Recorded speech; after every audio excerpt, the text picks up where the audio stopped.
నమస్తే అండి, నేను రజాక్. ఓడిపోయిన చాటే నిలబడి కలబడి గెలిచిన వాడినే దమ్మున్న మొగడు అంటారు. ఇప్పుడు నేను ఎవరి గురించి చెప్తున్నానంటే జానీ మాస్టర్ గురించి. జానీ మాస్టర్ మీద పోక్సో కేసు పెట్టారు. ఒక ఆడపిల్లని అన్యాయంగా అనుభవించినాడు, ఏదో చేసినాడు అని చెప్పేసి జైల్లో కూడా పెట్టడం అయితే జరిగింది. ప్రస్తుతం ఆయన ఆ కేసులో కూడా ఉన్నట్లయితే మనందరూ కూడా తెలిసింది. ఆయన బయటకు కూడా వచ్చేసినాడు. అయితే నేను ఒక విషయం చెప్పాలనుకుంటున్నాను, ఎవరికైనా సరే, అమ్మాయిలకైనా అబ్బాయిలకైనా. ఒక వయసు వచ్చాక ఇష్టం వచ్చినట్టుగా చట్టా పట్టాలు వేసుకొని తిరిగేసి చివరాఖరికి ఆ అబ్బాయే నన్ను వాడుకుని వదిలేసాడు అనడం చాలా తప్పు. నువ్వు తిరగకూడదు చట్టా పట్టాలు వేసుకొని, నువ్వు వెళ్ళకూడదు రూమ్కి, నువ్వు చేయకూడదు ఏ పని కూడా. కాబట్టి మన జాగ్రత్తలో మనం ఉంటే ఎదుటోడు మనల్ని ఎవడు ఏం పీకలేడు. ఇటీవల సుప్రీంకోర్టు కూడా జడ్జిమెంట్ ఇచ్చింది. రీసెంట్గా ఒకటి జరిగింది, ఒక సంఘటన.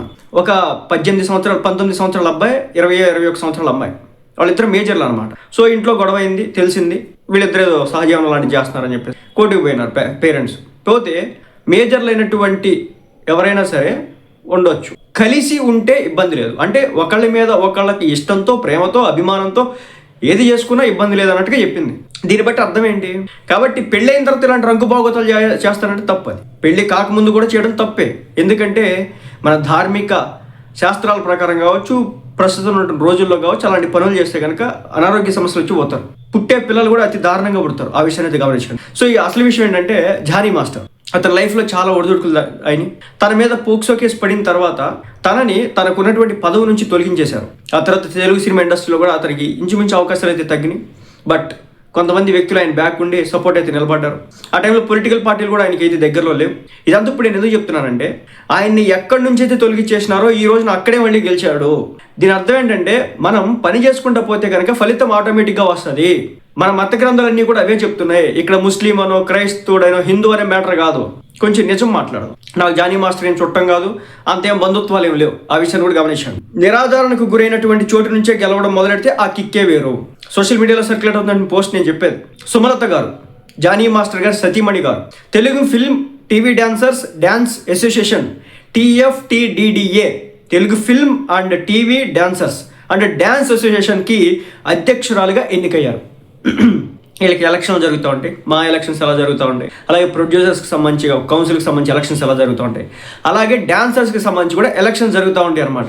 అలా డాన్సర్స్కి సంబంధించి ఎలక్షన్స్ జరిగిన టైంలో ఈ జానీ మాస్టర్ గారి వైఫ్ గారు పోటీ చేస్తే ఆమె గెలవడం అయితే జరిగింది. దాదాపు 400కు పైగా ఓట్లకు గాను మెజారిటీ ఓట్లతో ఈమె గెలిచారు.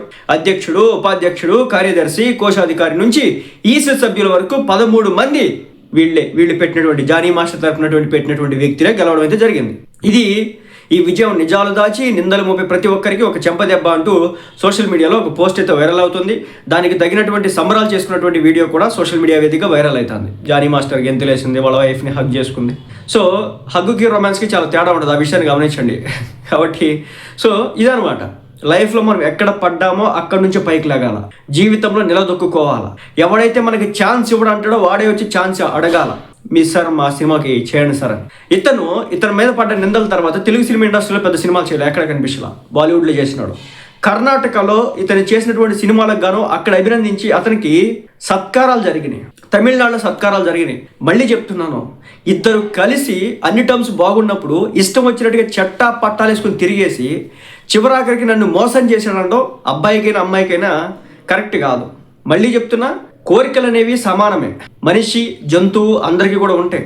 మగోడొక్కడే కామ పిచాచి, ఆడవాళ్ళలో అసలుకి కోరిక అనేది ఉండదు అనేది చాలా శుద్ధ అబద్ధం అవుతుంది.